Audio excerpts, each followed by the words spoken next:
Hi everyone, and welcome to the third installment of the Casually Avid Gamers Beginner's Bestiary, where we try to give beginners who are new to the game an idea of what you can expect from most of the mobs you're going to run across during the game. Now, like I've said in previous parts of this bestiary, we're not covering any of the boss monsters, we're just talking about the standard mobs.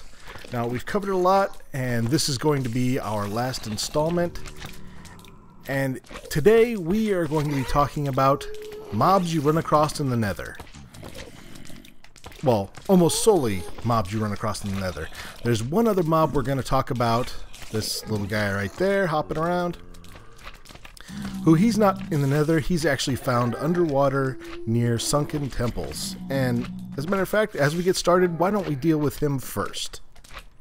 Okay, this guy here is called a Guardian.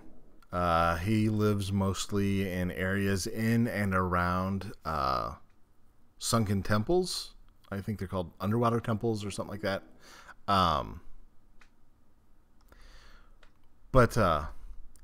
Yeah, they're not particularly nice. They, like I said, they usually live in water, but you put them on land, they freak out, which, you know, that's not good, but they don't really die, so having them on land is almost more panic-inducing than having them in the water.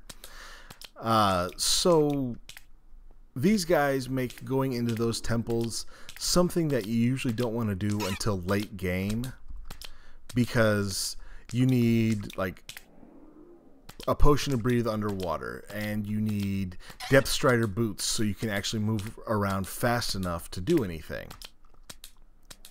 And then they also shoot beams out of their eyes. So if this guy would get out of my grill, we'd switch it over to the next game mode. And they can shoot you from pretty far away. So game mode 0. And I'm gonna regret this, but hey, let's see what we got.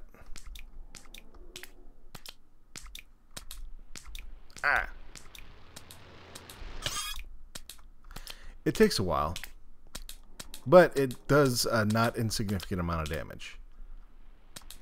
And I don't think they can shoot through glass, but they can shoot out of the water. Ha!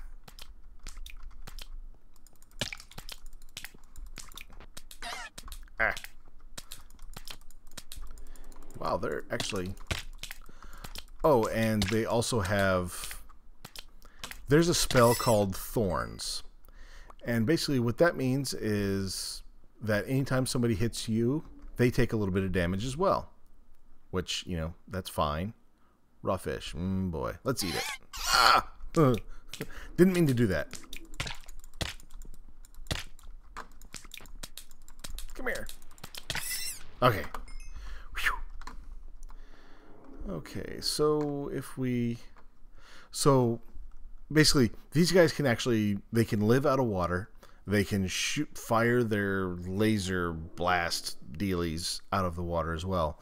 So even just kind of hanging out on the beach, if there's a beach near a sunken temple, can be dangerous. But like I said, you won't be dealing with these guys until probably later game. Or, well, you can, it's Minecraft. Actually, you can go into a sunken temple anytime you want. It's just going to be rather difficult until you get the right potions and gear. Alright, you guys. These beauties are zombie pigmen. Aren't they? They are bringing sexy back. You have to admit. Now, I'm going to actually go ahead and switch over into survival. So if they want to hit me, they are welcome to. And you notice they're not rushing to kill me.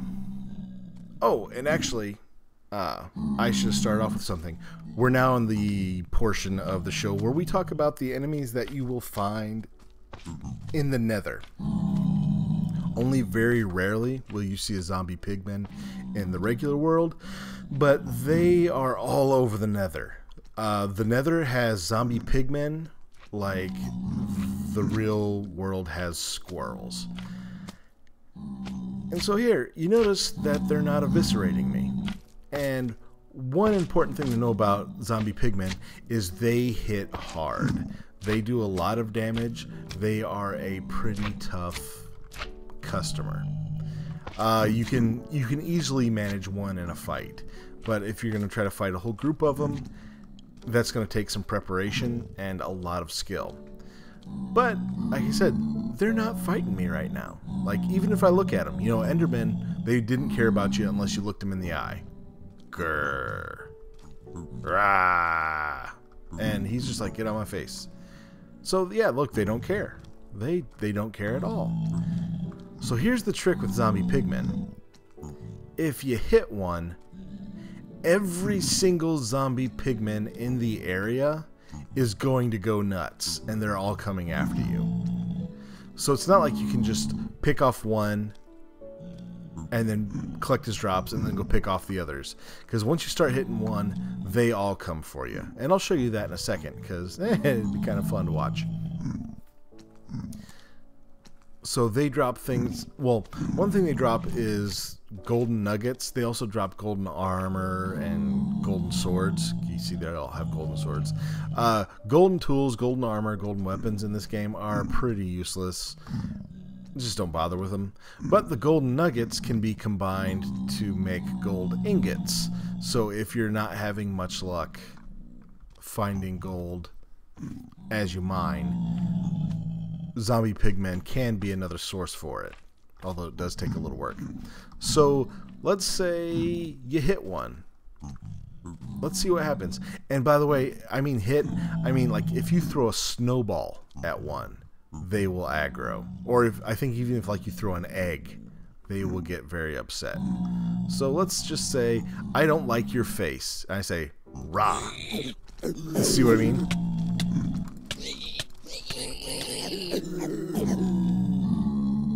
Yeah, they weren't my fan.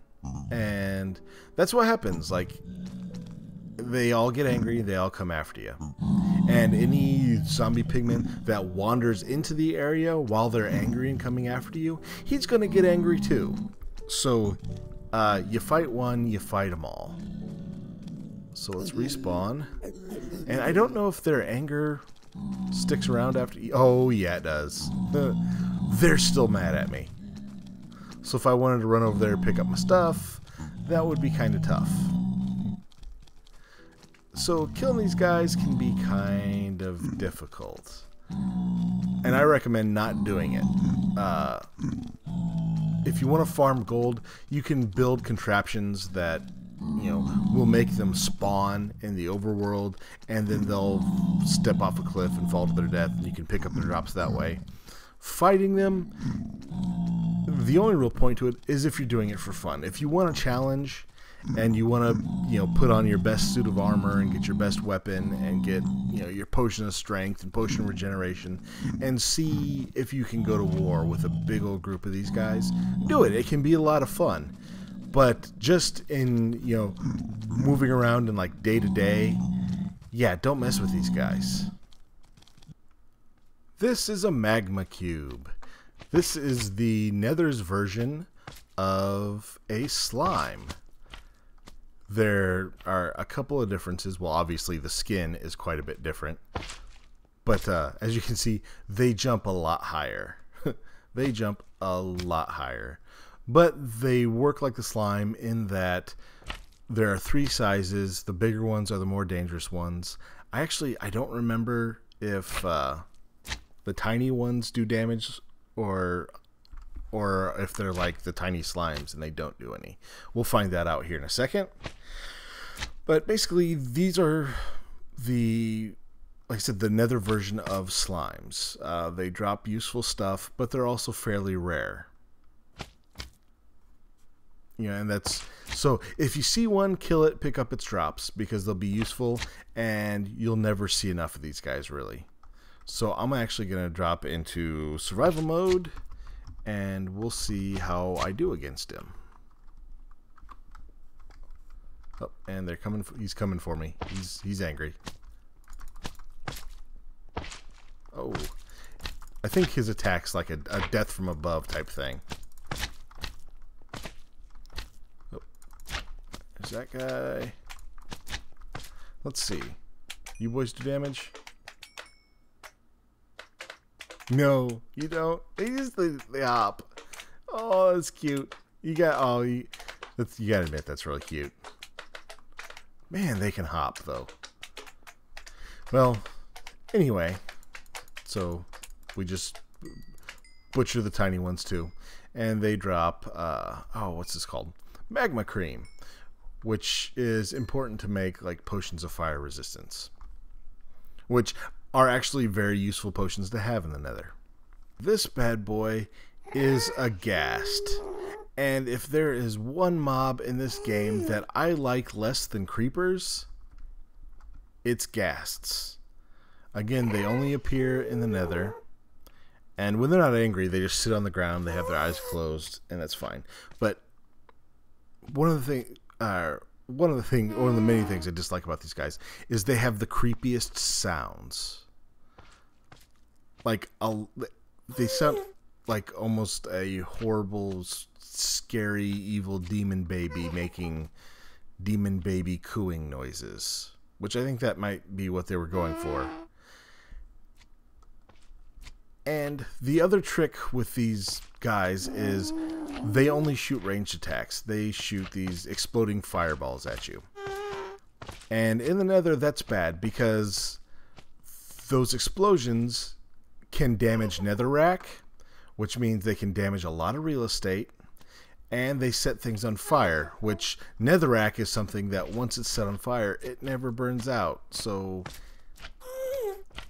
burning is bad for Minecraft Steve. It's just not good. And the other trick with these guys is in the Nether, it's actually pretty open in a lot of spots, especially the spots where you'll find ghasts, and they stay very, very far away from the player. Like, you have to surprise a Ghast and sneak up on it to be able to ever get close enough to hit it with your sword. Because most of the time, you're just going to be shooting them with your bow. So, pro tip, kids, whenever you go to the Nether, make sure you're taking a decent bow and a lot of arrows. Although one fun thing to know is you can hit their fireballs back at them. Now, one thing about their exploding fireballs is the explosion isn't quite as severe as a creeper's would be. Creepers can actually destroy stone blocks. I think creepers can destroy any block except for like obsidian and bedrock. A Ghast can destroy wood. It can destroy netherrack. It can't destroy stone or nether brick, or certainly not obsidian or bedrock or anything like that. But they can certainly destroy glass. So again, that's another reason why I don't like them, is they ruin the real estate. Like, say you've got a really cool spot in the Nether, and then a couple of Ghasts come along, and they set everything on fire and blow great big holes in the scenery. But they do it from way far away. And at least the creepers are at least thoughtful enough to die after one explosion. These guys just keep shooting at you. And if you get close, they run away, and they keep shooting from afar. So let's actually go into survival mode, and so you can kind of see what they're all about. Oh, see, he saw me, and he shot at me. And see all that fire? That's not good. But you can, if you time it right, hit his fireballs back at him. And that's actually an achievement in the game. But you can see, yeah, if this wasn't stone, this room would have been ruined. Like if this had been a floor, like a wooden floor, oh man, we'd be in trouble because it'd be catching fire left and right. And you can also see where he destroyed a couple of panes of glass. Now they do drop what are called Ghast tears, which are used in, I forget which potion, but they're pretty important for brewing. They can make one of the type. They're an ingredient in a certain type of potion in brewing. I personally, when I'm playing, I almost never have Ghast tears because they stay away from you, which usually means they like to, if there's a lava lake nearby, they'll usually stay above that because you can't walk out and get them. So usually what happens is I shoot them and anything they drop just drops into the lava. So yeah, I don't care for ghasts much. This bad boy here is Ablaze. They've got pretty cool sound. Blazes are pretty important because they drop something called a blaze rod. And blaze rods are important because they are a component for a brewing stand. So before you can get into brewing potions, you have to go to the Nether, track down one of these beasties, kill it, and hope it drops a blaze rod. Now, blazes are like cave spiders in that they only appear when a blaze spawner activates. They're not something that spawns naturally. So once you get within, I think, 16 blocks of a blaze spawner, I think these guys will pop out. Actually, I don't know. I don't know if that's right, but I know, like, if you find a Nether fortress, you'll find several blaze spawners in there, and they're your most reliable source for blaze rods. But these guys fly and they shoot fireballs. They're not exploding fireballs like the ghasts, but you can't hit these fireballs back. And these fireballs also set you on fire, which is bad. Lots of stuff in the Nether sets you on fire, like lava. So I had mentioned, you know, potions of fire resistance earlier. Those are also wise to take with you into the Nether. So once these guys see a target, they are going to start trying to rise towards the ceiling, meaning that a lot of times your best bet is to shoot them with a bow. But if you can, when they don't see anybody, you see they kind of just stay at rest on the ground. So if you can rush them quick enough, you might be able to hit them with your sword enough times to kill them before they kind of try to float up and away. So let's see what happens when we drop into survival mode. Mode 0. Oh. See, he gets angry, sets on fire, and the first thing they do is hop up there. And now I'm on fire, which is bad. Luckily, it doesn't last long. And yeah, so again, arrows are probably your best bet. Arrows are even more important in the Nether. And he didn't even drop a blaze rod. That dirty dog. Arrows are even more important in the Nether than they are in the overworld. You know, there's pretty much nothing in the overworld you can't really handle with a sword if you're careful enough. There's just too much in the Nether that a sword just doesn't work out with. You know, those ghasts, again, those ghasts are terrible because they stay so far away. They actually, depending on how low your render distance is, like if you're running on a weaker machine and you've got your render distance set down kind of low, sometimes they can actually shoot from outside your render distance. Just something to keep in mind. And then again, those blazes, because the minute they see you, they try to go up in the air, and bow and arrow is just your best friend in the Nether, really. That and lots of stacks of cobblestone. Well, everyone, thank you for checking out the Casually Avid Gamers Beginner's Bestiary. I hope you learned something. I hope you had a little bit of fun. If you did enjoy this and you want to check out my Let's Play, by all means, check my page for that. And if you enjoyed this, leave a like or a subscription. That would be great. And this was the last installment of the Beginner's Bestiary, so now it's time to clean up. I'll talk to you guys next week.